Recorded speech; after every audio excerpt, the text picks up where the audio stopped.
Miscellaneous পরীক্ষা নিয়ে এর আগের ভিডিওতে বলেছিলাম যে মিসলেনিয়াস মেন্সের জন্য প্রিপারেশন এখন থেকে অল্প অল্প করে যদি শুরু করার চেষ্টা করো তাহলে কিভাবে করবে সেই নিয়ে একটা বিস্তারিত ভিডিও করে দেবো।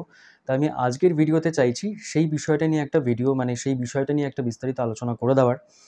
আগের ভিডিওতে কিছু বক্তব্য রেখেছিলাম, কিছু ছক ভাঙা কথা বলেছিলাম, যেগুলোতে তোমাদের পক্ষে এবং বিপক্ষে মতামত পেয়েছি, তার জন্য সবাইকে ধন্যবাদ।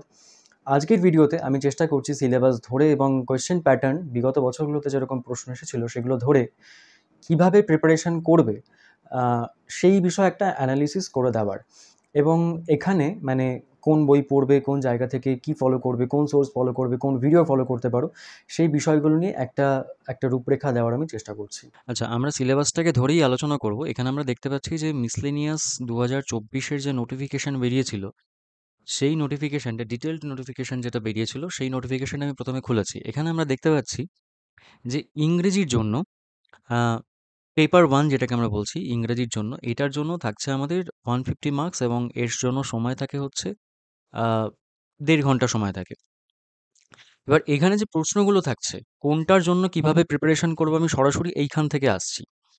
এখানে যে প্রশ্নগুলো থাকে একদম প্রথমে থাকছে হচ্ছে একটা রিপোর্ট, যেই রিপোর্টটায় আমরা পাচ্ছি হচ্ছে 40 মার্কস। রিপোর্টে জেনারেলি কি আসছে দেখো, এখানে আমরা জানি যে রিপোর্ট জেনারেলি 3 ধরনের হয়। সম্পাদকীয় প্রতিবেদন, যেটাকে আমরা বলি এডিটোরিয়াল রিপোর্ট, একটা হয় পোস্ট এডিট বা উত্তর সম্পাদকীয়, একটা হয় জেনারেল নিউজ পেপার রিপোর্ট। গত 2 বছরে যদি মিসলেনিয়াসের প্রশ্নপত্র দেখো, দেখবে যে এক বছর এসেছিল একটা পোস্ট এডিট। পোস্ট এডিট মানে কোথাও বলে দেওয়া হয় না যে এটা পোস্ট এডিট হিসেবে তোমাকে লিখতে হবে। ডব্লিউবিসিএস এর বাংলায় যেমন বলা হয় সম্পাদকীয় প্রতিবেদন, যদিও এবছর বলা হয়নি, কিন্তু এর আগের বছরগুলো পর্যন্ত বলা হতো সম্পাদকীয় প্রতিবেদন লেখো। কিন্তু ইংরেজিতে কোথাও এরকম পোস্ট এডিট লেখো বা এডিটোরিয়াল রিপোর্ট লেখো বা নর্মাল রিপোর্ট লেখো, এরকম জাস্ট বলে দেওয়া থাকে যে একটা রিপোর্ট লেখো, একটা রিপোর্ট তুমি ড্রাফট করো। এবার রিপোর্টের ধরনটা দেখে আমাকে বুঝতে হবে যে সেটা পোস্ট এডিট না জেনারেল নিউজ পেপার রিপোর্ট যেগুলো হয় সেই ধরনের একটা report. General news paper report মানে কি, মানে কোনো ঘটনা দুর্ঘটনা কিছু কিছু ঘটেছে সেই ধরনের বিষয়গুলো নিয়ে লিখতে হবে। যেমন ইংরেজিতে একবার এসেছিল, আহ, সম্ভবত এর আগের বছর বা তার আগের বছর, যে মোবাইল ফোনের জন্য যে অ্যাক্সিডেন্ট হচ্ছে, মোবাইল ফোনের জন্য মোবাইল ফোনের জন্য যে অ্যাক্সিডেন্ট হচ্ছে, মোবাইল ফোন অসতর্কভাবে ব্যবহার করবার জন্য যে অ্যাক্সিডেন্ট হচ্ছে সেই বিষয়টা নিয়ে, এবং সেটার জন্য পয়েন্টস দিয়ে দিয়েছিল। পয়েন্টস দিয়ে বলেছিল যে লিখতে হবে। এবার এটা কোনো একটা বিচ্ছিন্ন ঘটনা বা দুর্ঘটনা নয়, সুতরাং এটাকে খানিকটা পোস্ট এডিটের ধরনেই আমাকে লিখতে হবে। আরেকবার এসেছিল হচ্ছে একটা স্লাম এরিয়াতে হেল্প করতে যাওয়া হচ্ছে, সেই বিষয়টা নিয়ে একটা রিপোর্ট লিখতে হবে, কিন্তু সেটার কোনো পয়েন্টস দেওয়া ছিল না। স্লাম এরিয়া নিয়ে একটা রিপোর্ট এসেছিল, এটার কিন্তু কোনো পয়েন্টস দেওয়া ছিল না। এই 2 বছর দুটো এসেছিল, এবং এটা যেহেতু একটা পার্টিকুলার ঘটনা নিয়ে লিখতে হচ্ছে, সুতরাং এটা হচ্ছে কিন্তু আবার আমার জেনারেল নিউজ পেপার রিপোর্ট। তো এটার ধরনটা আলাদা। তো এই দু ধরনের রিপোর্ট আসছে। এটা আমি বলব যে যারা ডব্লিউবিসিএস এর জন্য, ডব্লিউবিসিএস এর মেন্সের জন্য পার্টিকুলারলি, বাংলা ইংরেজির জন্য যারা প্রিপারেশন করছো, তাদের কাছে কিন্তু এটা খুব কমন জিনিস, এই রিপোর্ট জিনিসটা। এটার জন্য আমি বলব পিকে দে সরকার বা যেকোনো একটা বই, যার কাছে যা বই আছে, নতুন করে কিছু কেনার দরকার নেই। মাধ্যমিক বা উচ্চ মাধ্যমিক লেভেলের যে বইগুলো আছে সেখানে দেখবে রাইটিং সেকশন যেখানে, সেখানে রিপোর্ট কিছু দেওয়া থাকে। রিপোর্ট কিভাবে লিখতে হবে সেই বিষয়গুলো দেওয়া থাকে। বা যদি একটু ইউটিউবে সার্চ করে যদি দেখে নাও যে রিপোর্ট লেখার ধরনটা কিরকম, কি ফরম্যাটে লিখতে হবে, কি স্ট্রাকচার ফলো করতে হবে, তাহলেও হবে। যে কোনো একটা বই থেকে বা ইউটিউব থেকে যে কোনো জায়গা থেকে একটুখানি ফরম্যাটটা দেখে নাও এবং তারপর নিজের মতো করে কিছু প্র্যাকটিস করা। পিকে দে সরকার থেকে করতে পারো, পিসি দাস থেকে করতে পারো। যে কোনো একটা ভালো গ্রামার বই, মাধ্যমিক উচ্চ মাধ্যমিক লেভেলে যে কোনো একটা ভালো গ্রামার বই থেকে এটা করলে যথেষ্ট। তারপর যেটা আসে সেটা হচ্ছে ট্রান্সলেশন, বাংলা থেকে ইংরেজিতে ট্রান্সলেশন এবং অন্যান্য ভাষা থেকেও আসে। আমরা বাংলার কথা বলছি, বাংলা থেকে ইংরেজিতে ট্রান্সলেশন। এখানেও থাকে হচ্ছে আমাদের 40 নম্বর। এইখানে দুটো ট্রান্সলেশন থাকে, 2 গুণ 20, দুটো ট্রান্সলেশন 20 নম্বর করে, মোট 40 নম্বর থাকে। কি ধরনের ট্রান্সলেশন এসেছে আমরা যদি একটু এখানে দেখি, দেখব যে এই ট্রান্সলেশনগুলো কিন্তু এবছর ডব্লিউবিসিএস এর ট্রান্সলেশন যদি কেউ দেখে থাকো, সেখানে দেখবে যে মোটামুটি বেশ বেগ পেতে হয়েছে আর কি পরীক্ষার্থীদের পরীক্ষা হলে বসে। বিশেষত সেকেন্ড যে প্যাসেজটা ছিল সেখানে কিন্তু মিসলেনিয়াসের ট্রান্সলেশন দেখবে এখানে কিন্তু তেমন জটিল ট্রান্সলেশনের কিন্তু জায়গা খুব একটা নেই। 2 বছরেরই যদি আমি কোয়েশ্চেন পেপার এখানে দেখাই, দেখবে যে ট্রান্সলেশন মোটামুটি মডারেট লেভেলের ট্রান্সলেশন এসেছে। নিয়মিত যদি কেউ প্র্যাকটিস করে, আমি আগের যে ভিডিওটা করেছিলাম সেখানেও বলেছিলাম যে ট্রান্সলেশনের প্র্যাকটিসটা নিয়মিতভাবে করাটা উচিত। তো ট্রান্সলেশন যদি নিয়মিতভাবে প্র্যাকটিস করো, যেহেতু ন্যারেটিভ ট্রান্সলেশন আসছে, যেটা আমরা ট্রেন্ড যেটা দেখছি যে ন্যারেটিভ ট্রান্সলেশন আসছে, সুতরাং এগুলো করতে গিয়ে কিন্তু খুব বেগ পেতে হবে না, খুব একটা বেগ পেতে হবে না যদি একটু রেগুলারলি ট্রান্সলেশন প্র্যাকটিস করো। এবং ট্রান্সলেশন প্র্যাকটিস করাটা এই জন্য বারবার বলি যে মাস্ট। প্রতিদিন অন্তত করে একটা প্যাসেজ যেখান থেকে পারবে, কোনো গল্পের বই পড়লে সেখান থেকে হোক, খবরের কাগজ থেকে হোক, যেখান থেকে পারবে এক প্যাসেজ নিজের মতো করে নিয়ে জাস্ট ট্রান্সলেট করে ফেলো। চেক করাতেই হবে এমন কোনো বাধ্যবাধকতা নেই। প্র্যাকটিস করাটাই হচ্ছে মূল কথা, এটা বারবার বলি। ঠিক হোক ভুল হোক, একটা সময়ের পর প্র্যাকটিস করতে করতে দেখবে যে নিজের উপর একটা কনফিডেন্স আসবে। তখন এই ঠিক হচ্ছে কি ভুল হচ্ছে এই বিষয়গুলো খুব একটা মাথার মধ্যে খেলা করবে না। যদি সম্ভব হয় কোনো টিচারকে দিয়ে বা দাদা বা সিনিয়র, দাদা দিদি সিনিয়র কাউকে দিয়ে যদি পারো একবার একটুখানি জাস্ট দেখিয়ে নাও, মানে তাকে দিয়ে প্রতিটা শব্দ ধরে ধরে চেক করানোর প্রয়োজন নেই, তাকে জাস্ট দেখিয়ে নেওয়া, দেখিয়ে তার একটা ওপিনিয়ন নেওয়া যে আমার কোন কোন জায়গাগুলো ইমপ্রুভ করবার প্রয়োজন রয়েছে, ব্যাস তাহলেই যথেষ্ট। আচ্ছা, তৃতীয়ত আসে হচ্ছে একটা প্রেসি করতে হবে। এটায় 40 নম্বর থাকে, একটাই প্রেসি থাকে, সেটায় 40 নম্বর থাকে। তো এই প্রেসির ক্ষেত্রে আমরা যেটা দেখি যে এই প্রেসিও মানে ২ বছর এসেছে প্রেসি। জেনারেলি আমরা দেখি যে এই ধরনের পরীক্ষাগুলোতে ২ রকমের প্রেসি থাকে। একটা হচ্ছে কিছু থিওরিটিক্যাল লেখা, আরেকটা হচ্ছে ইনফরমেটিভ লেখা। থিওরিটিক্যাল লেখায় যেমন এইটা যেটা দিয়েছিল, থিওরিটিক্যাল লেখায় তাও ঠিক আছে, মানে তাও করে ফেলা যায় আর কি। ইনফরমেটিভ যে লেখাগুলো হয়, যেমন ধরো এই লেখাটা, এটা একটা ইনফরমেটিভ লেখা। তো এইখান থেকে এখানে যেটা এসেছিল, দেখাচ্ছি আমি। এই লেখাটা দেখো, এটা যদি ইনফরমেটিভ লেখা, ইনফরমেটিভ লেখার ক্ষেত্রে মানে আপাতভাবে দেখে মনে হয় খুব সহজ, কিন্তু ইনফরমেটিভ লেখার ক্ষেত্রে সমস্যা যেটা হচ্ছে যে কোন ইনফরমেশনটাকে নেবো আর কোনটাকে বাদ দেবো। কেননা আমরা জানি প্রেসি করবার সময়তে আহ, মূলত আমরা এক্সাম্পল যেগুলো থাকে বা অতিরিক্ত তথ্য যেগুলো থাকে সেগুলোকে আমরা বাদ রাখার চেষ্টা করি, আমরা মূল ক্রাক্সটাকে ধরবার চেষ্টা করি। তো সেই জন্য ইনফরমেটিভ লেখা দেখে আপাতভাবে সোজা মনে হলো এটা করা, কিন্তু যেগুলো থিওরিটিক্যাল লেখা তার থেকে খানিকটা সমস্যার বলে আমার মনে হয়। তো এই প্রেসির ক্ষেত্রে আমি আগের ভিডিওতে বলেছিলাম যে সপ্তাহে অন্তত যদি একটা করে প্রেসি প্র্যাকটিস করো। কিভাবে প্রেসি প্র্যাকটিস করবে? পিকেদের সরকার থেকে করতে পারো, অন্য কোনো গ্রামার বই থেকে করতে পারো, গ্রামার কম্পোজিশনের যে বই থাকে সেখান থেকে করতে পারো। তুমি যদি ধরো খবরের কাগজ পড়ছো, খবরের কাগজ পড়তে গিয়ে তুমি খবরের কাগজে একটা সম্পাদকীয় পড়লে, মানে ইংরেজির কথা বলছে, এটা এডিটোরিয়াল পড়লে টাইমস অফ ইন্ডিয়ার, পড়ে নিয়ে তোমার মনে হলো যে আমার হাতে ৫ মিনিট ১০ মিনিট কি ১৫ মিনিট সময় আছে, আমি এটাকে, ধরা যাক তুমি যেটা পড়লে সেটা তোমার সামনের কাউকে, মানে কেউ একজন তোমার সামনে বসে আছেন, তিনি, তার হাতে আর কি অত বড় লেখাটা পড়বার মতো সময় নেই। তোমার মনে হলো যে আমি এই ভদ্রলোককে বা ভদ্রমহিলাকে আমি যেটা পড়লাম সেটাকে আমার মতো করে ছোট করে একটুখানি তাকে আমি জিসটা বলবো, তাকে আমি একটা একটা সংক্ষিপ্তসার বলবো। তো তার মতো করে, মানে তোমার সামনের লোকটাকে, তুমি যে জিনিসটা পড়লে, তুমি যে এডিটোরিয়ালটা পড়লে সেটা তোমার সামনের লোকটাকে বোঝাবে, এরকম ভাবে তুমি একটা কিছু লেখা লিখে ফেলো ১৫ মিনিট বা আধ ঘন্টার মধ্যে। সপ্তাহে অন্তত একবার করে এই জিনিসটা প্র্যাকটিস করো। এবার এখানেও ওই একই জিনিস, চেক করানোর যে বিষয়টা, আবারও বলছি, চেক করাও না করাও, ধীরে ধীরে যখন দেখবে যে প্রতি সপ্তাহে তুমি এরকম করে একটা করে লেখা তুমি নামাচ্ছ, এবং দেখবে যে আধ ঘন্টা থেকে কখনো ১ ঘন্টা লাগছে, কখনো সেটা ৪৫ মিনিট, আধ ঘন্টা, এরকম করে সময়টা যখন আস্তে আস্তে কমছে এবং তুমি তোমার মতো করে করতে পারছো, খুব বেশি হলে কি হবে, কিছু গ্রামাটিক্যাল মিস্টেক হবে, তুমি কিছু পয়েন্টস মিস করে যাবে, তুমি হয়তো যে প্রেসির যে টাইটেল দিতে হয় সেই টাইটেলটা তুমি দিতে পারবে না ঠিক করে। এর থেকে বেশি আর কি হবে? তো ধীরে ধীরে যখন তুমি প্র্যাকটিস করতে থাকবে, যদি চেক করিয়ে নেওয়ার সুযোগ থাকে তো খুবই ভালো, আর যদি না করানোর সুযোগ থাকে নিজের মতো করে প্র্যাকটিস করতে থাকো। ধীরে ধীরে কি হবে, নিজের প্রতি একটা কনফিডেন্স গেইন হবে, এবং তারপর দেখবে যে যেকোনো প্যাসেজ সেটার ক্ষেত্রে, মানে সেটার প্রেসি করবার সময়তে খুব একটা অসুবিধা কিন্তু হচ্ছে না। আচ্ছা, নেক্সট হচ্ছে, এইটা হচ্ছে সব থেকে ইম্পর্টেন্ট জায়গা, গ্রামার পোর্শন, যেটা correct use of words, correction of sentences, common phrase, কিছু ফ্রেজ দিয়ে বা কিছু ইডিয়াম দিয়ে আমাদের মেক সেন্টেন্স করতে হয়, সিনোনিম অ্যান্টোনিমের যে জায়গাগুলো সেগুলো। আমরা যদি এটাকে একটু মানে অ্যানালাইজ করি, আমরা দেখতে পাবো কারেক্ট ইউজ অফ ওয়ার্ডস যেটা, সেটা ৫টা প্রশ্ন আসে, ২ নম্বর করে থাকে, সময় একদম বেশি লাগে না। এই যে অংশটা, এইটা কিন্তু মার্কস তোলার জায়গা, বারবার বলছি। কেননা বাকি যে অংশটা সেখানে কি মার্কস আসবে সেটা তোমার হাতে নেই, কিন্তু এই অংশটায় মার্কস কি আসবে, কতটা আসবে, সেটা কিন্তু তোমার উপর নির্ভর করছে। এবং এটার জন্য, এই অংশটার জন্য গ্রামারের একটা সুস্পষ্ট ধারণা থাকা, এবং নিয়মিতভাবে গল্পের বই হোক, খবরের কাগজ হোক, এটা পড়ার অভ্যাস থাকাটা কিন্তু ভীষণভাবে জরুরি। তো কারেক্ট ইউজ অফ ওয়ার্ডস মানে কি? কিছু ব্ল্যাঙ্ক দিয়ে দিচ্ছে, সেখানে তোমার ৩-৪ টে অপশন দিচ্ছে। সেটা কখনো হতে পারে একদম vocab বেসড, কখনো হতে পারে গ্রামার রিলেটেড কিছু, মানে ভার্ব, টেন্স এই রিলেটেড কিছু। তো সেটা বসিয়ে তোমাকে এটা ফিল আপ করতে হচ্ছে। কারেকশন অফ সেন্টেন্সেস মানে আমরা দেখবে যে স্পট দিয়ে এরর করে থাকি। এসএসসির পরীক্ষার ক্ষেত্রে আমরা স্পট দিয়ে এরর করে থাকি। তো এখানে স্পট দিয়ে এরর করলে শুধু হবে না, সেন্টেন্সটাকে কারেক্টও করতে হবে। মানে যেটাকে আমরা এসএসসির পরীক্ষায় বলি হচ্ছে ইমপ্রুভমেন্ট অফ সেন্টেন্সেস। তো সেইটাই আরকি, মানে সেই ধরনেরই। এখানে ৮ টা প্রশ্ন থাকে, ৮ টার মধ্যে থেকে ৫ টা করতে হয় এবং এখানে নম্বর থাকে হচ্ছে তোমার প্রত্যেকটায় ২ করে। সেন্টেন্সগুলো মানে ভুল কিছু সেন্টেন্স থাকে, সেগুলোকে ঠিক করে লিখতে হবে। ঠিক আছে? আচ্ছা, তারপর থাকে হচ্ছে এই যে যেটা বলা হচ্ছে uses of common phrases. Uses of common phrases মানে কয়েকটা ইডিয়ম তোমাকে দেওয়া থাকে। সেই ইডিয়মগুলো দিয়ে কিছু মেক সেন্টেন্স করতে হবে।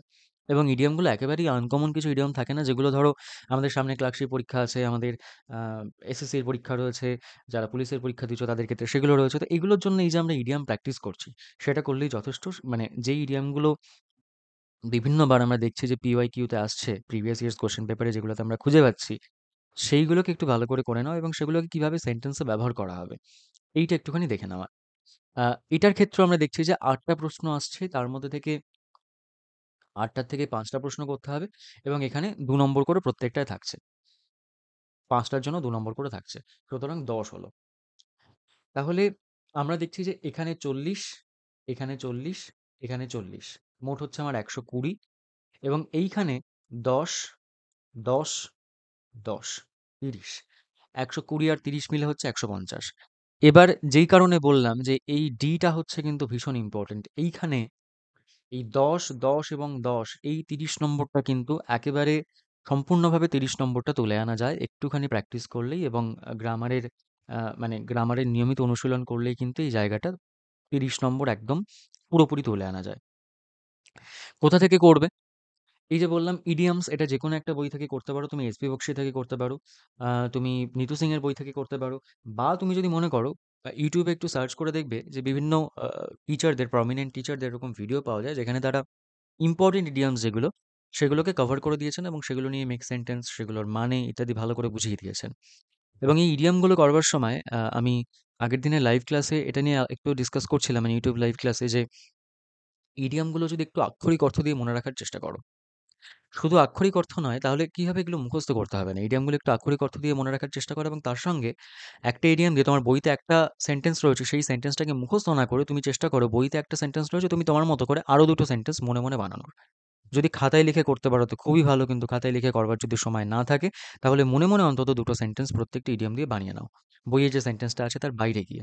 তাহলে দেখবে ওটা, মানে বলা হয় না যে practice makes a man perfect. তো ওই প্র্যাকটিসটা যদি করা হয়, বইতে যেটা আছে তার সঙ্গেও যদি আরো ২ টো তুমি প্র্যাকটিস করে নাও নিজের মতো করে, তাহলে কি হবে?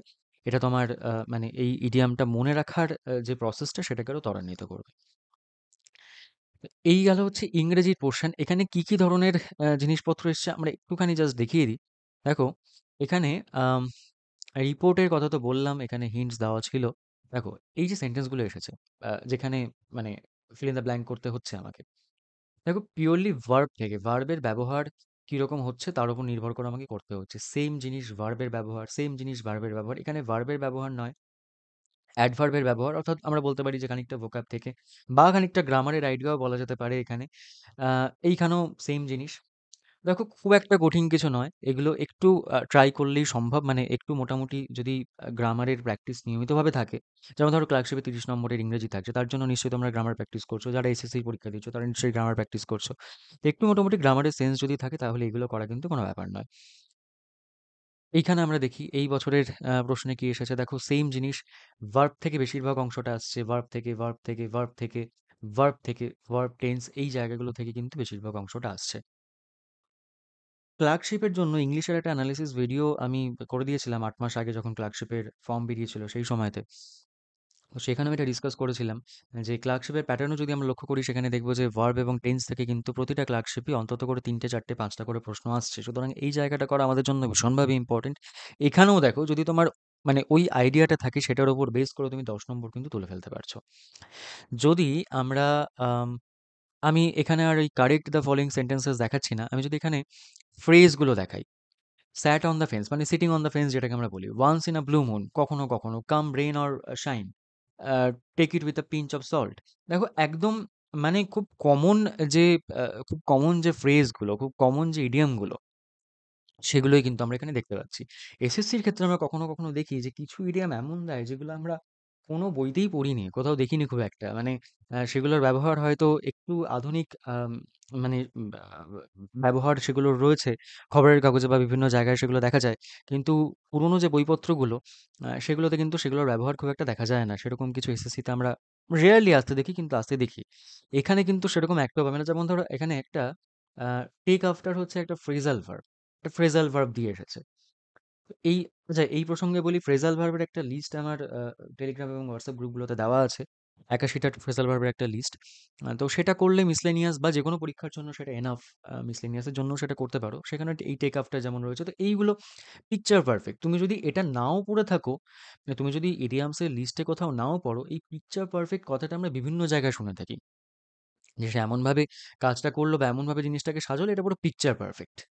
ঠিক আছে? মানে ওই যে বললাম আক্ষরিক অর্থ থেকে মনে রাখা, আক্ষরিক অর্থ কি? পিকচার মানে ছবি, পারফেক্ট মানে ঠিকঠাক, মানে ছবির মতো ঠিকঠাক বা ছবির মতো সুন্দর।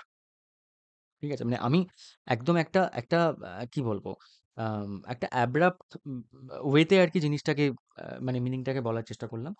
আম মানে এইভাবে আক্ষরিক অর্থ থেকে একটুখানি চেষ্টা করবে গল্পের মতো করে জিনিসটাকে মাথায় রাখার। ঠিক আছে? আচ্ছা, তো এই গেল হচ্ছে ইংরেজির অংশটা। এখানে তাহলে আমরা ইংরেজির জন্য কি, কি করছি? ইংরেজির অংশটার জন্য ইংরেজির অংশটার জন্য আমরা কি, কি করছি? যেকোনো একটা গ্রামার বইকে আমরা ভালো করে করছি। প্রেফার করব আমি পিকে দে সরকার। পিকে দে সরকারে দে এর ওয়াইটা আছে কি নেই আমার ঠিক মনে পড়ছে না। যাই হোক। পিকে দে সরকার, এটাকে এখান থেকে আমরা এই জিনিসগুলোকে করার চেষ্টা করব। একটা লিস্ট নিজেদের মতো করে বানিয়ে নিয়ে সেখান থেকে এই ইডিয়ামস অ্যান্ড ফ্রেজেস এটা করব। কালেকশন অফ সেন্টেন্স একটু প্র্যাকটিস করার চেষ্টা করব। আমরা কোথা থেকে করব? টেক্সট বুক যাদের আছে টেক্সট বুক থেকে করতে পারো। এসএসসির যে প্রিভিয়াস ইয়ার্স কোশ্চেন পেপারগুলো আছে সেখানে দেখবে যে স্পট দি এররগুলো থাকে। সেই স্পট দি এররগুলো করবার চেষ্টা করবে। স্পট দি এররে শুধু মানে এররটা আইডেন্টিফাই করে নয়, সেই এররটাকে কারেক্ট করলে, মানে যে ভুলটা আছে সেই ভুলটাকে ঠিক করলে কি হবে সেইটাও নিজে, নিজে একটু করার চেষ্টা করা। কারেক্ট ইউজ অফ ওয়ার্ডস এর জন্য কি এখানে মেইনলি যেটার উপর জোর দিতে হবে সেটা হচ্ছে গ্রামার পোর্শন। গ্রামার পোর্শনে কিছু পার্টিকুলার চ্যাপ্টার থাকে, যেমন ধরো tense, verb, subject verb agreement, parts of speech. এই যে জায়গাগুলো এগুলো যদি মোটামুটি করো, মানে এগুলোর যদি মোটামুটি আইডিয়া থাকে, তাহলে এই কারেক্ট ইউজ অফ ওয়ার্ডস এর ১০ নম্বর পাওয়াটা কিন্তু কোনো ব্যাপার নয়। বাদবাকি আরো অনেক চ্যাপ্টার থাকে, যেমন voice change, narration change, etcetera, অনেক কিছু থাকে, সেগুলো কিন্তু এখানে অতটা ইম্পর্টেন্ট নয়। তার কারণ আ মানে ইম্পোর্টেন্ট নয় বলে দেওয়াটা যতটা সোজা, ব্যাপারটা কিন্তু সেরকম নয়। মানে সবকিছু সম্বন্ধে আইডিয়া আইডিয়া থাকাটা জরুরি। কিন্তু এই পার্সপেক্টিভ থেকে ডিরেক্টলি ওগুলো কোনোভাবে তোমাকে খুব একটা হেল্প করবে না। এখানে কি, কি বললাম? যে ভার্ব, টেন্স, সাবজেক্ট ভার্ব এগ্রিমেন্টের খানিকটা ধারণা এবং তার সাথে যদি সম্ভব হয় জেরান্ড ইনফিনিটিভ পার্টিসিপেলটা একটু করে নেওয়া। জেরান্ড ইনফিনিটিভ পার্টিসিপেল নিয়ে একটা ১-১.৫ ঘন্টার ভিডিও আমার চ্যানেলে দেওয়া আছে। বহুদিন আগে, প্রায় ২-২.৫ বছর আগে একটা ভিডিও দেওয়া ছিল। পারলে ওটা দেখে নিও, মোটামুটি আইডিয়াটা ক্লিয়ার হয়ে যাবে যে জেরান্ড ইনফিনিটিভ পার্টিসিপেল কোথায় আমরা কিভাবে ব্যবহার করব সেই বিষয়টা। ঠিক আছে? এই গেল হচ্ছে ইংরেজি। আচ্ছা, ইংরেজিতে কিন্তু এর বাইরে কিছু আসে না। মানে সেই WBCS এর জন্য আমরা যেগুলো করি, সেখানে থাকে হচ্ছে আমাদের লেটার থাকে। এখানে লেটার কিছু আসে না। সেখানে আমরা এসে বা কম্পোজিশন করি। এখানে কিন্তু কোনো কম্পোজিশন আসে না। ঠিক আছে? এখানে আসে শুধুমাত্র হচ্ছে যেটা আমাকে মানে উম আ ক্রিয়েটিভ রাইটিং যেটা, সেখানে আসে হচ্ছে শুধুমাত্র একটা আ রিপোর্ট। এবং এই রিপোর্টের ক্ষেত্রে দেখো, রিপোর্টের ক্ষেত্রে কিন্তু আমি ট্রেন্ড যেটা দেখছি সেখানে কোনো কারেন্ট টপিক, যেমন WBCS এর ক্ষেত্রে আমি কিছু কারেন্ট টপিকের উপর বলে দিই। তো এখানে কিন্তু সেই ধরনের কারেন্ট টপিক রিলেটেড খুব একটা কিছু বিষয় আমরা দেখতে পাচ্ছি না। বরং কনভেনশনাল টপিক যেগুলো, সেই কনভেনশনাল টপিকগুলো বেশি করে আসে। এবং কনভেনশনাল টপিকগুলোর জন্য একমাত্র অস্ত্র হচ্ছে এই যে বইগুলোর কথা বললাম, গ্রামার অ্যান্ড কম্পোজিশনের যে কনভেনশনাল বইগুলো, সেই বইগুলো হচ্ছে কিন্তু ইম্পর্টেন্ট। ওকে? এবার আসি বাংলায়। বাংলায় অলমোস্ট সেম জিনিস। এখানেও একটা প্রতিবেদন করতে হচ্ছে। বাংলায় প্রতিবেদনের ক্ষেত্রে কিন্তু আ মানে এখানে ঠিক কনভেনশনাল ও বলব না, মানে কনভেনশনাল না বললেও ভুল হবে। কনভেনশনাল মানে সেই ছোটবেলায় আমরা যেগুলো করতাম সেই টাইপের নয়। কিন্তু জেনারেলি যে ধরনের জিনিসগুলো আমরা বিভিন্ন জায়গায় দেখবে ওই সাজেশন যেখানে, যেখানে দেওয়া হয় সেখানে দেখবে এই জিনিসগুলো পাই। যেমন বাংলায় এসেছিল নাগরিক জীবনে বিজ্ঞাপনের প্রভাব, বাংলা বিনোদনে সাহিত্য, সমাজে সাহিত্যের প্রভাব। হ্যাঁ, তো এই বিষয়গুলো মানে দেখবে ২ বছরের যদি মিসলেনিয়াস এর প্রশ্নপত্র দেখো, সেখানে দেখবে যে ২ বছরই সাহিত্য সম্বন্ধিত কিছু একটা এসেছে। এবং সমাজে সাহিত্যের প্রভাব হোক বা বাংলা বিনোদনের সাহিত্য হোক, এগুলো এসেছে। তো এটার জন্য আমি বলব যে কিছু টপিক যদি একটু করে যাওয়া যায়, সেটার জন্য ক্র্যাক মিসলেনিয়াস বলে একটা বই আছে। তো সেইটা কিন্তু এটার জন্য তোমরা রেফার করতে পারো, এই অংশটার জন্য পার্টিকুলারলি। আচ্ছা, তো এইটা গেল হচ্ছে রিপোর্ট। দ্বিতীয়ত হচ্ছে ট্রান্সলেশন, ইংরেজি থেকে বাংলা ট্রান্সলেশন। এখানে একটা জিনিস বলবো, আ এইটাকে আমরা ভীষণভাবে টেকেন ফর গ্রান্টেড করে ফেলি। আমি এটা বারবার বলি বিভিন্ন জায়গায় যে ইংরেজি থেকে বাংলাটা যতটা সহজ আমাদের মনে হয় ততটা সহজ কিন্তু নয়। আমি খাতা দেখতে গিয়ে দেখি যে ইংরেজি থেকে বাংলা ট্রান্সলেশনে অধিকাংশ ক্ষেত্রেই যেটা হয় একটা কাট ট্রান্সলেশন হয়। মানে একটা খুব কৃত্রিম একটা ট্রান্সলেশন হয়, যেটা দেখেই মনে হয় যে এটা ইংরেজি থেকে বাংলাতেই ট্রান্সলেট করা। মানে অনুবাদ, বাংলা সাহিত্যের একটা ধারাই রয়েছে অনুবাদ সাহিত্য। আমাদের সেই অনুবাদ সাহিত্যের পর্যায়ে ব্যাপারটাকে উন্নীত করবার কোনো প্রয়োজন নেই। কিন্তু অন্ততপক্ষে সেই বাংলা প্যাসেজটা মানে যেটা আমরা ট্রান্সলেট করে বাংলায় মানে বাংলায় অনুবাদ করছি যেটা, সেটা পড়ে যেন আমাদের মনে না হয়, মানে সেটা পড়ে যেন একটা ফ্লো থাকে সেটা পড়বার সময়। তো পরীক্ষকের জন্য মনে না হয় যে এটা ইংরেজি থেকে বাংলায় ট্রান্সলেট করা দেখেই বোঝা যাচ্ছে। অর্থাৎ বাংলার যে একটা সাধারণ ফ্লো, একটা সাধারণ যে ছন্দ, সেটাকে আমরা কোথাও গিয়ে যেন মেরে ফেলি। তার কারণ আমরা এই ইংরেজি থেকে বাংলা ট্রান্সলেশনটা নিজেরা বাড়িতে খুব একটা কি একেবারেই প্র্যাকটিস করি না। আমরা ভেবে নিই যে এটাকে আমরা পরীক্ষা হলে গিয়ে ম্যানেজ করে দেবো। এটার জন্য যেটা করতে হবে, বাড়িতে প্র্যাকটিস করার সময় যেটা করবে, ইংরেজি থেকে বাংলা যখন ট্রান্সলেট করবে, যেকোনো তুমি ইংরেজি খবরের কাগজ পড়ো, সেখান থেকে একটা বাংলা ট্রান্সলেশন করে নাও খানিকটা। করে নিয়ে তারপর বাংলা ট্রান্সলেশনটা ইংরেজি যেখান থেকে করেছো সেই প্যাসেজটা চাপা দিয়ে রাখো, চাপা দিয়ে বাংলাটাকে দেখো। দেখে দেখবে যে কোথাও গিয়ে যেন মনে হচ্ছে কিছু জায়গা, কিছু শব্দ আছে যেগুলোকে চেঞ্জ করতে পারলে ভালো হতো। এখানে যদি অন্য কোনো অল্টারনেটিভ শব্দ ব্যবহার করা যেত তাহলে বোধহয় বেটার হতো। তো এইগুলোকে একটুখানি কারেকশন করার চেষ্টা করো। ঠিক আছে? মানে পড়তে তুমি নিজেই তোমার নিজের লেখাটা পড়ছো। পড়তে মনে হচ্ছে এখানে এসে আমি খানিকটা হোঁচট খাচ্ছি। মনে হচ্ছে না বাংলা লেখায় এরকম হয় না। হ্যাঁ, এটাকে আমি ট্রান্সলেট মানে ওই আক্ষরিকভাবে অনুবাদ করেছি। অনুবাদের সময় বারবার যেটা মাথায় রাখা প্রয়োজন যে আক্ষরিক অনুবাদ যতটা সম্ভব এভয়েড করবার চেষ্টা করবে। আক্ষরিক অনুবাদ মানে একেবারেই এভয়েড করা তা মোটেই নয়। আক্ষরিক অনুবাদ তো করতেই হবে। কিন্তু পুরোটা যেন আক্ষরিক অনুবাদ না হয়ে দাঁড়ায়। বরং খানিকটা ভাবানুবাদ। ভাবানুবাদ মানে কি বলতে চাইছে আমার কাছে। ঠিক আছে? যেমন ধরো একটা এক্সাম্পল আমি বারবার দিই যে 'সাত সকালে' তোমাকে বলা হলো সে 'সাত সকালে উঠে প্রস্তুত হয়ে গেছে। এই 'সাত সকালে' মানে তো 7 AM in the morning নয়। 'সাত সকালে' মানে কি? আমি যদি আক্ষরিক অনুবাদ করি কি দাঁড়াবে? 7 AM in the morning। 'সাত সকালে' মানে কি? খুব ভোরে, মানে খুব সকালে। ঠিক আছে? তো যেটা বলতে চাইছে, মানে একদম ওয়ার্ড বাই ওয়ার্ড ট্রান্সলেশন না করে আমাকে যেটা বলতে চাইছে, ধরো তোমাকে একটা বাংলা থেকে ইংরেজি ট্রান্সলেশন করার সময় বা ইংরেজি থেকে বাংলা ট্রান্সলেশন করার সময় এমন একটা কঠিন শব্দ দিল যেই শব্দটার মানেটা হয়তো তুমি বুঝতে পারছো কিন্তু একেবারেই মানে ডিরেক্টলি সেটার মানে জানো না। বা সেটার বাংলা থেকে তার ইংরেজি শব্দ কি হয় বা ইংরেজি থেকে তার বাংলা শব্দ কি হয় তুমি জানো না। তুমি কি করলে? তার চারপাশে কি রয়েছে, তার আগে কি রয়েছে, পরে কি রয়েছে, সেই অংশটার সঙ্গে সাযুজ্য রেখে ওই শব্দটা ঠিক কি অর্থে ব্যবহৃত হতে পারে সেটা বুঝে নিয়ে তুমি পুরো সেন্টেন্সটা অনুবাদ করলে। ওই শব্দটার পার্টিকুলার ইংরেজিটা যে বা ওই শব্দটার পার্টিকুলার বাংলাটা যে তোমার ওখানে ম্যান্ডেটরি তা তো কোনোভাবেই নয়। তোমার ওই সেন্টেন্সটার অর্থটা পরিষ্কারভাবে বোঝাতে পারলেই হবে। তো এই জিনিসটা মাথায় রাখাটা জরুরি। ভাবানুবাদ এবং আক্ষরিক অনুবাদের একটা সঠিক সংমিশ্রণ যেন আমার লেখার মধ্যে থাকে। এবং এই ইংরেজি থেকে বাংলা ট্রান্সলেশনটা আমি বারবার বলছি, এটা সপ্তাহে অন্তত একটা করে আহ, বা দুটো করে ট্রান্সলেশন কিন্তু প্র্যাকটিস করার চেষ্টা করো। ঠিক আছে? আচ্ছা, কনডেন্সিং আ প্রোজ প্যাসেজ যেটা থাকে, যেটাকে আমরা ইংরেজিতে প্রেসি বলছি, বাংলাতেও সেই সেম জিনিস থাকে। এটা খুব একটা জটিল কিছু দেয় না। সহজেই করা যেতে পারে, কোনো অসুবিধা নেই। এটা তো 40 নম্বর, তো এগুলো সবকটায় 40 করে থাকছে। এগুলো সবকটাতেই কিন্তু 40 করে থাকছে। গ্রামার। গ্রামারে আমরা কি পাচ্ছি? গ্রামারে ইংরেজির মতোই সেম জিনিস পাচ্ছি দেখো। গ্রামারে আমরা পাচ্ছি হচ্ছে অশুদ্ধি সংশোধন। আচ্ছা, এই পেন ট্যাবে আমার বাংলা লেখা অতীব জঘন্য হয়। এটার জন্য আমি সবসময়তেই ক্ষমা চেয়ে নিই। এইখানেও চেয়ে নিচ্ছি।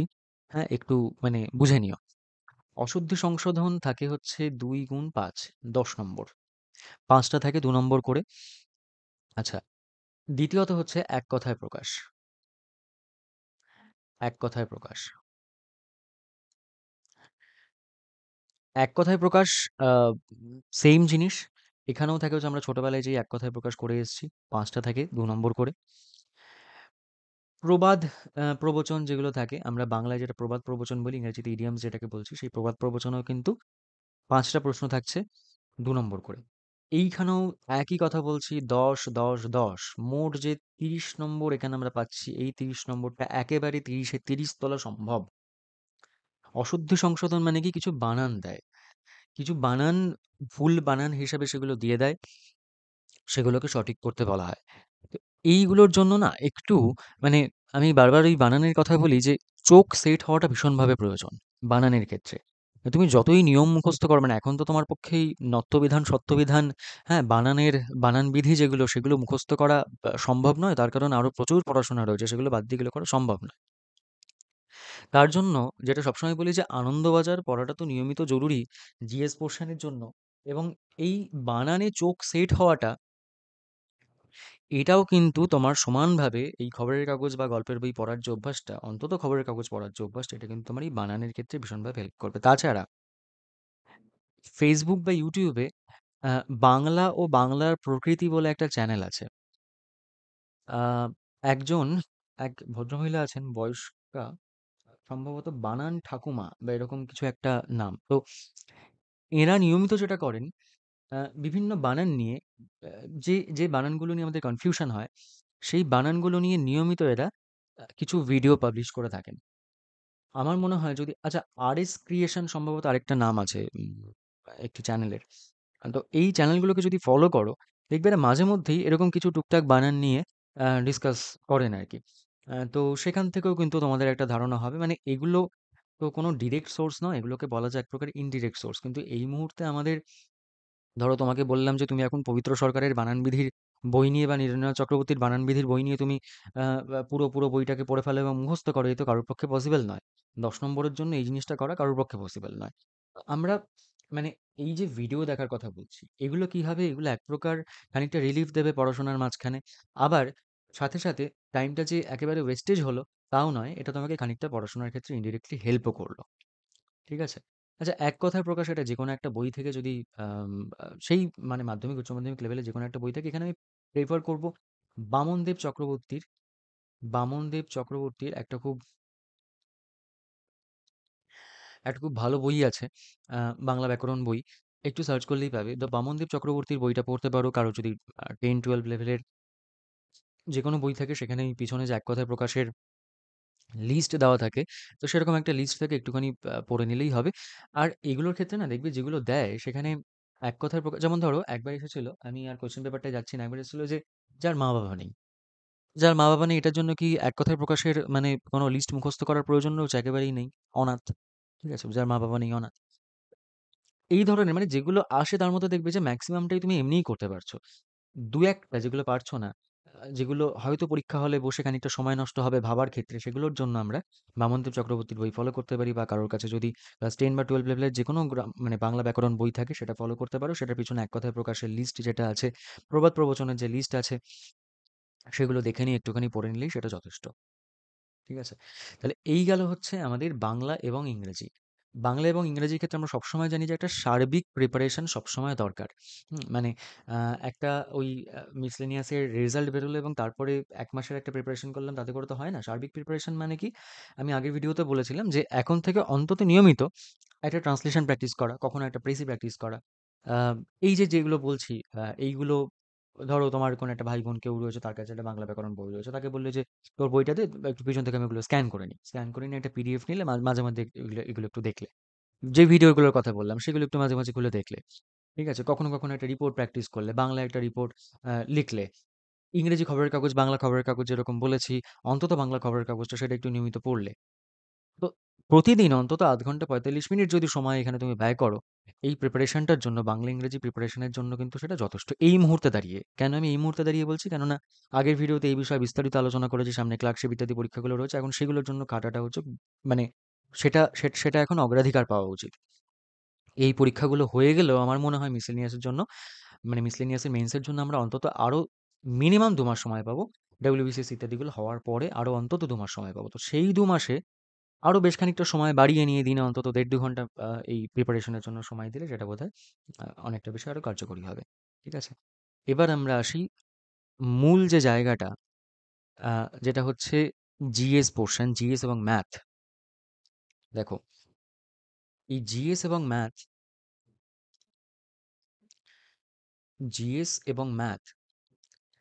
এইটা কিন্তু একটা উম মানে যেরকম আমরা এখানে ১৫০ দেখতে পাচ্ছি, এখানেও কিন্তু সেই সমপরিমাণ নম্বর ক্যারি করছে জিএস এর ক্ষেত্রে আমরা 100 নম্বর পাচ্ছি, ম্যাথের ক্ষেত্রে আমরা 50 নম্বর পাচ্ছি।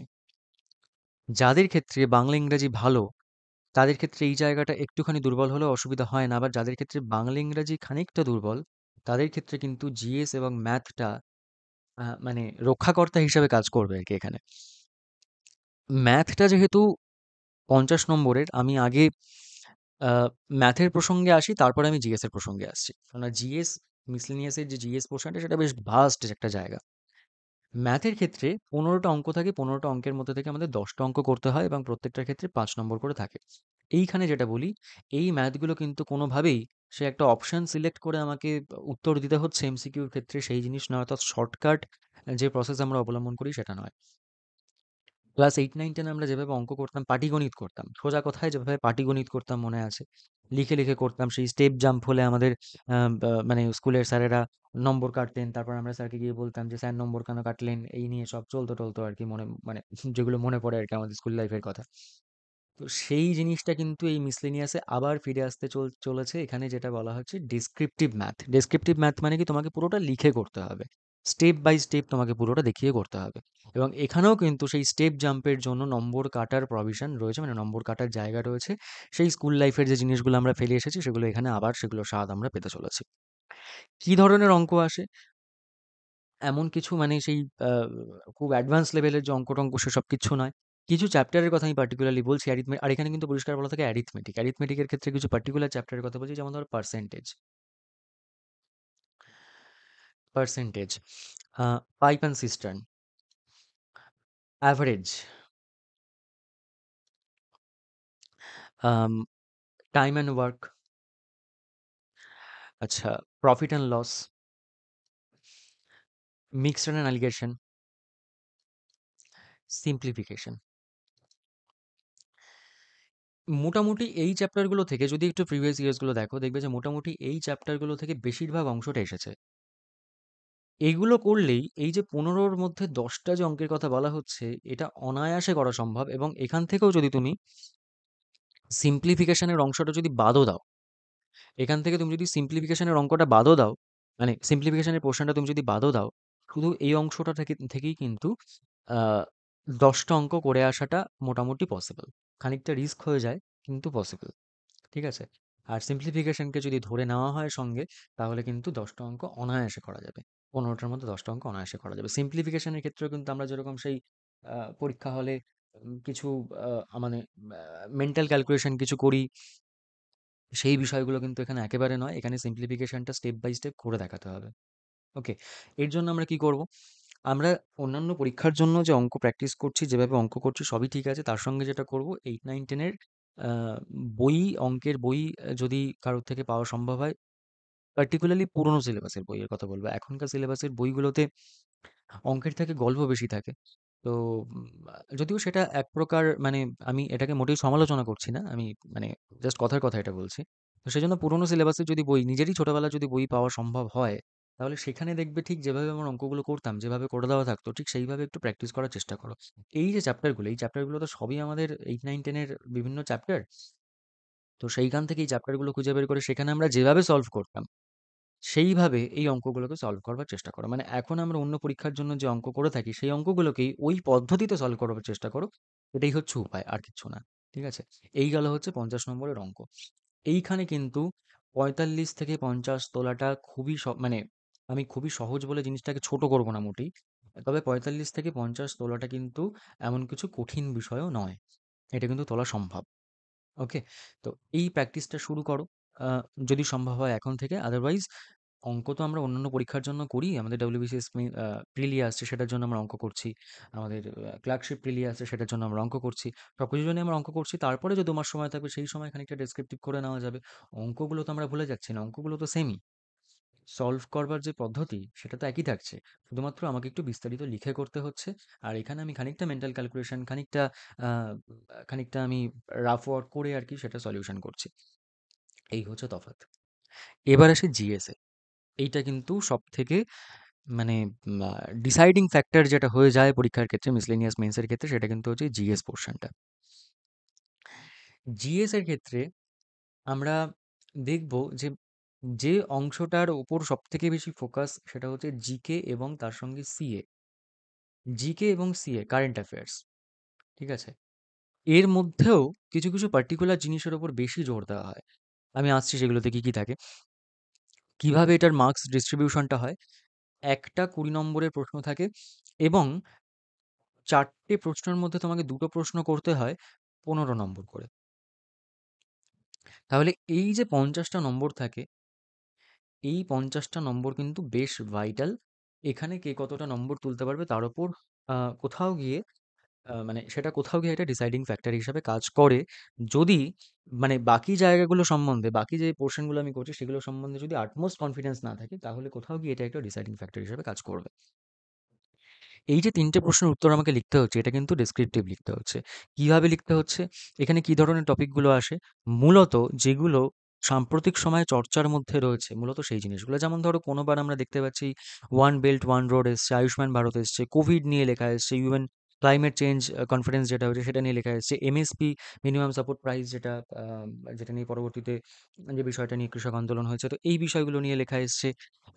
তার আগে 2019-এর যে পরীক্ষা সেখানে H1B ভিসা, রোহিঙ্গা প্রবলেম যেটা হয়েছিল মায়ানমারে, তারপর Commonwealth meeting, national digital telecommunication যে পলিসি এসেছিল সেটা।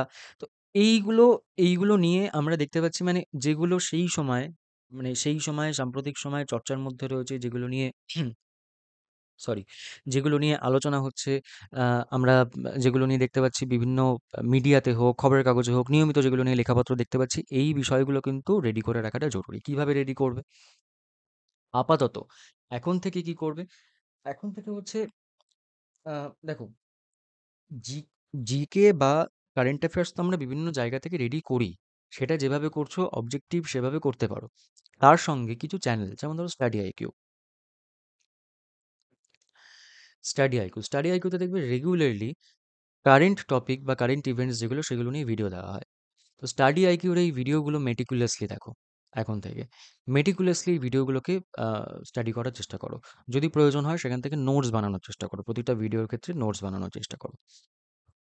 দেখবে রিসেন্ট সমস্ত টপিক মোটামুটি এই চ্যানেলে কভার করা হয়। শুধু স্টাডি আইকিউ নয়, আরও আরও বিভিন্ন চ্যানেল রয়েছে, সেগুলো থেকে দেখতে পারো।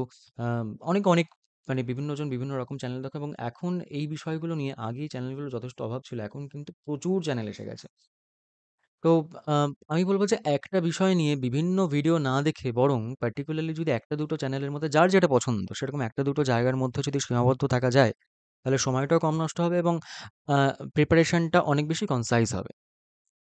তো স্টাডি আইকিউ থেকে এই ভিডিওগুলো দেখতে পারো। এটা আমার মনে হয় যথেষ্ট এই অংশটার জন্য, এবং এটা নিয়ে দেখবে যে বিভিন্ন আর্টিকেলস বিভিন্ন জায়গায় পাওয়া যায়। এই যে টপিকগুলো ধরো এই যে ওয়ান বেল্ট ওয়ান রোড যেটা বললাম, সেরকম এখন যেটা সেটা হচ্ছে ওয়ান নেশন ওয়ান ইলেকশন, যেটা নিয়ে উম মানে ভীষণ রকমভাবে একটা চর্চা হচ্ছে। তুমি কি করলে ওয়ান নেশন ওয়ান ইলেকশন তুমি ধরো স্টাডি আইকিউতে যথারীতি ভিডিও এসে গেছে সেটা দেখে নিলে। দেখে নিয়ে তুমি গুগলে গিয়ে যে আহ, আমাদের সার্চ বার রয়েছে সেখানে গিয়ে তুমি সার্চ করলে ওয়ান নেশন ওয়ান ইলেকশন এসে বা এরকম কিছু একটা লিখলে, শুধু লিখলে তুমি ওয়ান নেশন ওয়ান ইলেকশন, দেখবে যে অনেকগুলো লিঙ্ক পাবে সেখানে। দেখবে যেমন দৃষ্টি আইএএস এর থাকে, সেরকম আইএএস বাবা, এরকম অনেকগুলো অনেকগুলো বিভিন্ন প্ল্যাটফর্মের তাদের মানে ইউপিএসসির জন্য আর কি, ইউপিএসসি এস এর জন্য এরকম টপিকগুলো নিয়ে বিভিন্ন লেখাপত্র থাকে। সেইখান থেকে তুমি একটা ক্লিয়ার আইডিয়া পাবে যে বিষয়টাকে কিভাবে লিখবে, কিভাবে জিনিসটাকে অ্যাপ্রোচ করবে, এবং যথেষ্ট মেটেরিয়াল, সাফিসিয়েন্ট মেটেরিয়াল তুমি সেখান থেকে কালেক্ট করতে পারবে। তো এগুলো থেকে এই জায়গাগুলো থেকে, মানে এই ভিডিও এবং এই জায়গাগুলো থেকে একটুখানি নোট করে নেওয়া। এবং তুমি যদি এই ভিডিওগুলো দেখো এবং নিয়মিত খবরের কাগজ পড়ো, এই খবরের কাগজ থেকেও, খবরের কাগজে দেখবে কোনো একটা বিষয় নিয়ে একটা সম্পাদকীয় লেখা হচ্ছে, সেখান থেকে তুমি খানিকটা পয়েন্টস পেয়ে যাবে। তো এই ধরনের টপিকগুলোকে না, এটা একটা খাতা বানিয়ে ১, ২, ৩, ৪ করে এই ধরনের টপিকগুলো নিয়ে অন্তত প্রতিটা টপিকের উপর ২টো করে পাতা বরাদ্দ রাখবে। এবং এই যে ওয়ান নেশন ওয়ান ইলেকশন, এটা একটা মানে এই মুহূর্তে দাঁড়িয়ে একটা একটা বার্নিং টপিক। এরকম বিভিন্ন রকমের টপিকগুলো এই সময়তে বা আগামী দিনগুলোতে আমরা এগুলো নিয়ে কিন্তু অনেকগুলো, মানে এরকম বেশ কিছু টপিক এরকম আসতে থাকবে যেগুলো চর্চার মধ্যে থাকছে। এই সংক্রান্ত বিষয়ে বলি যে আমার ডব্লিউবিসিএস মেন্সের আগে একটা ভিডিও আমি দিয়েছিলাম, যেখানে ডব্লিউবিসিএস মেন্সের জন্য আ ডব্লিউবিসিএস মেন্সের জন্য কোন টপিকগুলো, যেহেতু ডব্লিউবিসিএস মেন্সে আ এই বিষয়গুলো মানে কারেন্ট ইভেন্টসের ওপর কিছু প্রশ্ন আসে। তো সেই জন্য সেখানে কি, কি কভার করা যেতে পারে সেই বিষয় নিয়ে আমি একটা ভিডিও বানিয়ে দিয়েছিলাম। চাইলে তোমরা সেখান থেকেও দেখতে পারো। একটা আইডিয়া পাবে যে কিভাবে চুজ করা যেতে পারে টপিক, সে বিষয়ে একটা আইডিয়া পাবে। এবং আমি মিসেলিনিয়াসের জন্য চেষ্টা করব পরবর্তীতে যে বিষয়গুলো দেখে যাওয়া প্রয়োজন, আরো কিছুটা দিন গেলে একটা ট্রেন্ড তো আমরা পাবো যে কোন বিষয়গুলো ট্রেন্ডে আছে। সেই বিষয়গুলো নিয়ে একটা আমরা আইডিয়া পাবো। আরো আরো একটা ক্লিয়ার পিকচার আমাদের সামনে আসবে। তো চেষ্টা করবো একটা ভিডিও করে দেওয়ার বা একটা কমিউনিটি পোস্টে বিষয়গুলো লিখে দেওয়ার। ঠিক আছে? তো এইগুলোকে এইভাবে মোটামুটি রেডি করতে হবে। কি, কি সোর্স ফলো করতে পারো? ১ নম্বর হচ্ছে স্টাডি আইকিউর ভিডিও বা যেকোনো একটা ভিডিও। ২ নম্বর হচ্ছে তুমি আ সার্চ বারে গিয়ে জাস্ট সার্চ করলে সেখানে যে আর্টিকেলগুলো পাওয়া যায় সেগুলো। এবং তৃতীয়ত হচ্ছে খবরের কাগজ। নিয়মিত খবরের কাগজ পড়া এবং যেখান থেকে যা পাচ্ছ সেখান থেকে তুমি এখানে জাস্ট নোট করে রাখছো। এবং তারপর একটা কম্প্যাক্ট ভাবে সেটাকে একটা রিভিশন দিয়ে পরীক্ষার আগে পরীক্ষা দিতে যাওয়া। এই হচ্ছে ব্যাপার। ঠিক আছে? আচ্ছা, এখানে একটা বিষয় বলি, WBCS এর ক্ষেত্রে আমি ওই ভিডিও দেখলে একটা কনফিউশন হতে পারে। WBCS এর ক্ষেত্রে আমি বলি যে ইন্টারন্যাশনাল ইভেন্টস যেগুলো বা মানে আইআর রিলেটেড যে বিষয়গুলো, ইন্টারন্যাশনাল রিলেশন বিষয়ক যে মানে এই বিষয়ক যে বিষয়গুলো আর কি, যে টপিকগুলো, সেগুলো WBCS এর জন্য খুব একটা করবার প্রয়োজন নেই। কেননা WBCS এগুলো আমরা খুব একটা দেখি না। কিন্তু মিসলেনিয়াস এর ক্ষেত্রে কিন্তু ইন্টারন্যাশনাল রিলেশন বিষয়ক টপিকগুলোও করবার প্রয়োজন রয়েছে। সেটা কিন্তু আমরা বিগত বছরগুলোর প্রশ্ন দেখলেই বুঝতে পারব। মানে এটা না করলেও কাজ চলে যাবে। যেহেতু অল্টারনেটিভ থাকে, কাজ চলে যাবে। কিন্তু যদি আমরা কমপ্যাক্ট প্রিপারেশন করতে চাই এই ৫০ নম্বরের জন্য, তাহলে কিন্তু আমাদের ইন্টারন্যাশনাল রিলেশনের টপিকগুলো দেখতে হবে। কিন্তু একটা কথা এখানে বলব, অতিরিক্ত এনগ্রসড এই অংশটা নিয়ে কিন্তু কেউ হয়ে পড়ো না। অনেককেই দেখি এটা নিয়ে মানে মানে এতটাই এটা নিয়ে এনগেজড হয়ে যায়, পাতার পর পাতা নোটস বানিয়ে যাচ্ছে একটা বিষয় নিয়ে। মানে ধরো ওয়ান নেশন ওয়ান ইলেকশন, এটা নিয়ে পাতার পর পাতা নোটস বানিয়ে গেল, একদম নয়। পরীক্ষা হলে লেখার জন্য তোমার যতটুকু প্রয়োজন, ধরো মানে তুমি একটা মানে শব্দসীমা তো নিজের মধ্যে স্থির করে নিতে পারবে যে আমি আমার কাছে আহ, মানে টোটাল এতটা সময় থাকছে। মানে এই অংশটার জন্য, এই টোটাল অংশটার জন্য তোমার কাছে সময় থাকে হচ্ছে ২.৫ ঘন্টা। ২.৫ ঘন্টা। তো আমার কাছে এতটা সময় থাকছে, আমি এই সময়টার মধ্যে আহ, এতটাই লিখতে পারবো, এতটা অংশ লিখতে পারবো, এতগুলো শব্দ লিখতে পারবো বা এত পাতা লিখতে পারবো। সেইভাবেই কিন্তু নিজের মানে প্রস্তুতিটা এবং যে নোটস বানানোর কথা বলছি সেটা কিন্তু করো। ঠিক আছে? তো এই গেল হচ্ছে ৫০ নম্বর। অ্যারিথমেটিকের ৫০ নম্বর বললাম। বাদবাকি ৫০ নম্বরে তাহলে কি থাকে? এই বাদবাকি ৫০ নম্বর যেটা, এখানে কিন্তু মানে ৫০ এ ৫০ তোলাটা খুব একটা কঠিন কিছু নয়। মানে ৫০ এ ৫০ যদি বাড়াবাড়ি মনে হয়, তাহলেও অন্ততপক্ষে ৪০ থেকে ৫০ সহজেই তোলা যেতে পারে। কিভাবে? দেখো, ১ নম্বর আসে হচ্ছে অ্যাব্রিভিয়েশন। অ্যাব্রিভিয়েশন মানে কি, কিছু শর্ট ফর্ম তোমাকে দেয়, সেগুলোর ফুল ফর্মটা তোমাকে লিখতে হয়। যেমন ধরো মানে এখানে বেশিরভাগই যেগুলো থাকে সেগুলো একটু কমন অ্যাব্রিভিয়েশন থাকে। যেমন ধরো WBACTCL দিয়েছিল একবার, WBACTCL দিয়েছিল, সেল দিয়েছিল, হ্যাঁ, টোয়েফেল দিয়েছিল, তারপরে GIF দিয়েছিল। এই ধরনের এগুলো আসে, মানে এটা ৫টা আসে, তোমাকে ২ নম্বর করে প্রত্যেকটায় থাকে। ৫ দুগুণে আমাদের এখানে ১০ থাকছে। তো ১০ নম্বর এখানে যদি তুমি ঠিকঠাকভাবে লিখে আসতে পারো, ১০ নম্বর এখানে পাক্কা। অ্যাব্রিভিয়েশন গেল ১০ নম্বরের। ২ নম্বর থাকে হচ্ছে বিভিন্ন বিভিন্ন আম আ স্কিমস বা প্রোগ্রামস, গভর্নমেন্ট স্কিমস প্রোগ্রামস। ঠিক আছে? স্টেট গভর্নমেন্টের বা সেন্ট্রাল গভর্নমেন্টের বিভিন্ন স্কিমস এর প্রোগ্রাম, সেগুলো কবে শুরু হয়েছে। এই শুরুর সময়টা দেওয়া, মানে তোমার কাছে জিজ্ঞাসা করা থাকে। এখানেও ৫ টা দেওয়া থাকে, ২ নম্বর করে ১০ নম্বর। ৩ নম্বর হচ্ছে ৩ টে অংশ থাকে। ৩ টে অংশে মোট ১৫ টা জিকের প্রশ্ন থাকে। প্রত্যেকটায় ২ নম্বর করে, ৩০ নম্বর। তাহলে ১০, ১০ এবং ৩০, এই যে ৫০ নম্বর, এটা কিন্তু সহজে তোলা যেতে পারে। দেখো, স্কিমের ক্ষেত্রে, গভর্নমেন্ট স্কিমগুলোর ক্ষেত্রে, আচ্ছা অ্যাব্রিভিয়েশন কোত্থেকে পড়বে?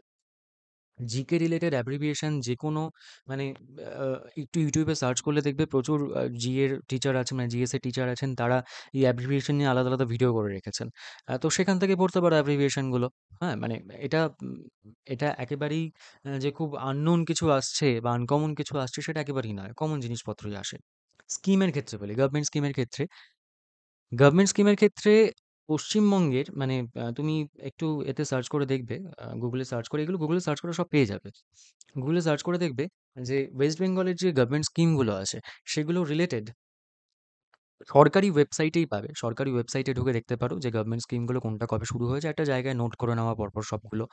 বা তুমি আচ্ছা, আরেকটা কথা বলি, এখানে যেহেতু রিসেন্ট গভর্নমেন্ট স্কিম যেগুলো বা রিসেন্ট না হলে একটু পুরনোও দেয়, যেমন আয়ুষ্মান ভারত দিয়েছিল। তো এগুলো নিয়ে কিন্তু এই যে 50 নম্বরটা যেখানে আমাকে ডেসক্রিপটিভ জিকে লিখতে হচ্ছে, এই 50 নম্বরও কিন্তু আমার এই গভর্নমেন্ট স্কিম নিয়ে আসে। সুতরাং গভর্নমেন্ট স্কিম শুধুমাত্র ওই কবে শুরু হয়েছে সেইটা এই অংশটার জন্য করে নিলাম তা না করে আমার মনে হয় বেটার হবে গভর্নমেন্ট স্কিমগুলো একটা জায়গায় দেখবে যে বিভিন্ন ইনস্টিটিউশনের পিডিএফও পাওয়া যায়। আমি ইনফ্যাক্ট একটা পিডিএফ শেয়ারও করে দিয়েছিলাম আমার হোয়াটসঅ্যাপ গ্রুপে। যারা নেই তারা হোয়াটসঅ্যাপ টেলিগ্রাম গ্রুপে, যারা নেই তারা ওই দেখবে ডেসক্রিপশনে লিঙ্ক দেওয়া আছে, জয়েন করতে পারো। টেলিগ্রাম গ্রুপে ঢুকলে পেয়ে যাবে, পুরোনো যে পিডিএফগুলো দেওয়া ছিল সেগুলো পেয়ে যাবে। তো এই গভর্নমেন্ট স্কিমগুলো নিয়ে স্কিমগুলোর বিস্তারিত আলোচনা, কবে শুরু হয়েছে এই বিষয়গুলো। তো শুধুমাত্র কবে শুরু হয়েছে সেটা না পড়ে তার সঙ্গে একটু বিস্তারিত আলোচনাটা পড়ে নিলে কি হবে, সেটা তোমার এই যে 50 নম্বরের জিএস এখানেও কিন্তু এটা হেল্প করবে। ওকে। তো এটা গেল হচ্ছে গভর্নমেন্ট স্কিম শুরুর ডেট কবে। এটা হচ্ছে রাজ্য সরকারের কথা বললাম। সেন্ট্রাল গভর্নমেন্টেরও এরকম যদি তুমি একটু ওই সার্চ বারে গিয়ে সার্চ করো যে government schemes, central government schemes বলে সার্চ করবে, দেখবে যে বিভিন্ন ইনস্টিটিউশনেরও পিডিএফ পাওয়া যায় এই বিষয়ে। সরকারি ওয়েবসাইটেও দেখবে এই বিষয়ে। আর ব্যাপারটা হচ্ছে সরকারি ওয়েবসাইটে গেলে কি হয়, সরকারি ওয়েবসাইটের তথ্যগুলো ছড়ানো ছিটানো থাকে, তো তো এক জায়গায় কালেক্ট করাটা একটু অসুবিধা হয়। দেখবে সেন্ট্রাল গভর্নমেন্টের, পার্টিকুলারলি সেন্ট্রাল গভর্নমেন্টের স্কিম নিয়ে বিভিন্ন ইনস্টিটিউশনের পিডিএফ তুমি গুগলে সার্চ করলেই পেয়ে যাবে। তো সেইখান থেকে করে নিতে পারো। আমি সম্ভবত টেক্সট বুকের একটা পিডিএফ শেয়ার করেছিলাম গ্রুপে। আমি যদি পাই এই বিষয়গুলো নিয়ে পিডিএফ আমি গ্রুপে শেয়ার করে দেবো আবার। তো এইটা গেল হচ্ছে গভর্নমেন্ট স্কিম। এই যে 30 নম্বর থাকে এইটা খুব ভাইটাল। এখানে কিছু আনকমন প্রশ্ন আমরা পাই। মূলত যে বিষয়গুলো নিয়ে এখানে প্রশ্ন আমরা খুব বেশি করে দেখি সেগুলো হচ্ছে, মানে আমি একটা মোটামুটি এটা করবার চেষ্টা করেছি, যে চকআউট করবার চেষ্টা করেছি রিভার, ফরেস্ট, মানে কোন নদী কোথা দিয়ে বইছে, ফরেস্ট এবং তার সঙ্গে অভয়ারণ্য। আচ্ছা, রিসেন্ট অ্যাপয়েন্টমেন্ট বিভিন্ন পদে, ইউনেস্কো রিলেটেড কিছু প্রশ্ন, রিসেন্টলি কিছু ওয়ার্ল্ড হেরিটেজ সাইট হয়েছে কিনা সেরকম। তার সঙ্গে আরেকটা জিনিস একটু করে নেবে, সেটা হচ্ছে GI tag. GI tag recently কারা পাচ্ছে, বিশেষ করে পশ্চিমবঙ্গের কোনো কিছু জিআই ট্যাগ পাচ্ছে কিনা। ফেস্টিভ্যাল রিলেটেড কিছু প্রশ্ন আসে, ফেস্টিভ্যাল রিলেটেড কিছু প্রশ্ন এবং স্পোর্টস রিলেটেড কিছু প্রশ্ন, মূলত এগুলো। তাহলে কি এর বাইরে আসে না? একদমই তা নয়, এর বাইরেও প্রশ্ন আসে। কিন্তু যদি আমরা মোটামুটি একটা যদি আইডিয়া পেতে চাই, মোটামুটি এই ধরনের কিছু প্রশ্ন আমরা পাচ্ছি। এই রিলেটেড কিছু প্রশ্ন পাচ্ছি হচ্ছে এই যে 15 নম্বর, মানে 5টা 5টা 5টা করে মোট 15টা প্রশ্ন থাকে 30 নম্বর। এখানে কিন্তু ডেসক্রিপটিভ কিছু নয়, একদম ডিরেক্ট প্রশ্ন থাকছে এবং সেটার উত্তর লিখতে হচ্ছে। মূলত এই ধরনের প্রশ্নগুলো কিন্তু এখানে আমরা পাচ্ছি। আর এটার জন্য আমরা যেভাবে জিকে পড়ে থাকি, সাধারণভাবে আমরা যেভাবে জিকে পড়ে থাকি, সেই জিকের ওপর যথেষ্ট দখল থাকলে এটা খুব সহজেই করা সম্ভব। যথেষ্ট দখল, মানে যথেষ্ট দখল থাকলে তো এই অংশটায়, এই যে 50 নম্বর, এখানে 50-এ 50 পাওয়াই সম্ভব। কিন্তু মোটামুটি যদি দখল থাকে, মোটামুটি যদি আমরা রেগুলার যে প্রিপারেশন করি, জিকে এবং সি এর যে রেগুলার প্রিপারেশন করি, সেটা করলে কিন্তু এখানে মোর দ্যান 40 তোলাটা কিন্তু আম সম্ভব। খুব ভালোভাবেই সম্ভব। এবং সেটা তুলতে হবে যদি সিলেকশন পেতে হয়।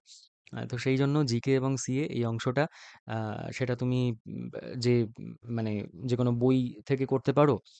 বিভিন্ন ভিডিও রয়েছে বিভিন্ন টিচারদের যারা এগুলোকে কভার করে দেন বিভিন্ন ভিডিওর মাধ্যমে, প্লেলিস্টের মাধ্যমে। সেখান থেকে করতে পারো। সোর্স, মানে আম অজস্র এগুলোর সোর্স রয়েছে। হ্যাঁ? তো যেকোনো একটা জায়গা থেকে এটা করবে। মানে বিভিন্ন জায়গা থেকে ব্যা করাটা খানিকটা বোকামো হবে। তার কারণ আমি বলছি, তোমরা বলতেই পারো যে বিভিন্ন জায়গা থেকে করলে তো অনেক জিনিস জানতে পারবে। আমি বলব যে বিভিন্ন জায়গা থেকে করে অনেক জিনিস জানার বদলে একটা জায়গা থেকে যদি এটাকে ঠিকঠাকভাবে কভার করো এবং তারপর এই বিষয়গুলো নিয়ে যদি মক টেস্ট দাও, তাহলে কি হবে, মক টেস্ট দেওয়ার সময় প্রচুর নতুন নতুন প্রশ্ন তুমি জানতে পারবে। এবং সেইগুলো, মানে অনেকগুলো জায়গা থেকে একই জিনিস কভার করার বদলে একটা জিনিস একটা জায়গা থেকে কভার করে সেইটার, মানে সেই জিনিসটার ওপরে অনেকগুলো সোর্স থেকে যদি তুমি মক টেস্ট দাও, তাহলে বেশ কিছু নতুন নতুন প্রশ্ন পাবে, যেগুলো বরং তোমাকে আরো বেশি করে হেল্প করবে এই পার্টিকুলার অংশটার ক্ষেত্রে। ওকে। তাহলে এই হলো মোটামুটি। আচ্ছা, এই স্কিমের ক্ষেত্রে বলি কি কি ধরনের স্কিম নিয়ে প্রশ্ন এসেছিল। যেমন ধরো সুফল বাংলা কবে শুরু হয়েছে, অঙ্গনওয়াড়ি কবে শুরু হয়েছে, জনধন কবে শুরু হয়েছে, উজ্জ্বলা যে যোজনা এলপিজি সিলিন্ডারে সেটা কবে শুরু হয়েছে।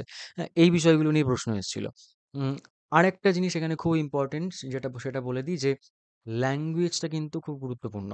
তুমি পুরোটা, মানে একটা পেপারের ক্ষেত্রে সেই সেই পুরো অংশটা, পার্টিকুলারলি জিএস ম্যাথের ক্ষেত্রে পুরো অংশটা তুমি যে ভাষায় করতে শুরু করবে সেই ভাষাতেই কিন্তু পুরোটা করতে হবে, পুরোটা সেই ভাষাতেই লিখতে হবে। এবার এখানে অনেকের প্রশ্ন হয়, তাহলে যে টার্মগুলো ইংরেজিতে লিখতে হয় সেই টার্মগুলো কি ইংরেজিতে লিখবো না? অবশ্যই সেই টার্মগুলো ইংরেজিতে লিখবে। ধরো ওয়ান নেশন ওয়ান ইলেকশন তুমি ইংরেজিতেই লিখলে।